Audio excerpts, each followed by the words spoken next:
2026 కల్లా నక్సల్ రహిత భారతదేశాన్ని తయారు చేస్తానన్నటువంటి అమిత్ షా ప్రతిజ్ఞ నెరవేరుతుందా?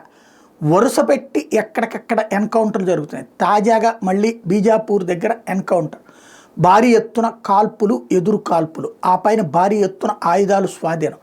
నక్సలైట్లు తమ ఉనికి కోసం పోరాడాల్సిన పరిస్థితి వచ్చింది. మొన్నటి వరకు కూడా నక్సలైట్ల బారి నుంచి తప్పించుకోవడానికి సైనిక దాన్ని ఏమంటారు, పారామిలిటరీ బలగాలు లేకపోతే కనుక పోలీసులు నానా తిప్పలు పడేటటువంటి దశ నుండి ఇప్పుడు నక్సలైట్లు తమ ఉనికి కోసం తాపత్రయపడాల్సినటువంటి పరిస్థితి వచ్చింది. పారిపోతున్నారు, వెంటాడుతున్నారు.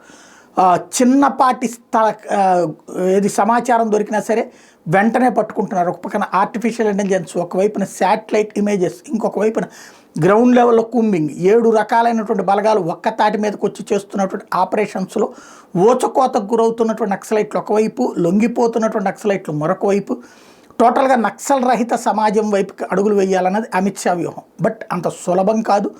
మేబీ ఆన్ పేపర్ గ్రౌండ్ లెవెల్లో కంట్రోల్ చేయొచ్చు, కానీ ఇంటర్నల్గా ఆ భావజాలంతో ఉన్నటువంటి వాడు ఇవాళ కాకపోతే రేపు మళ్ళీ టైం వచ్చినప్పుడు తమ ఘాతకాలకి పాల్పడేటటువంటి పరిస్థితి ఉంటుంది.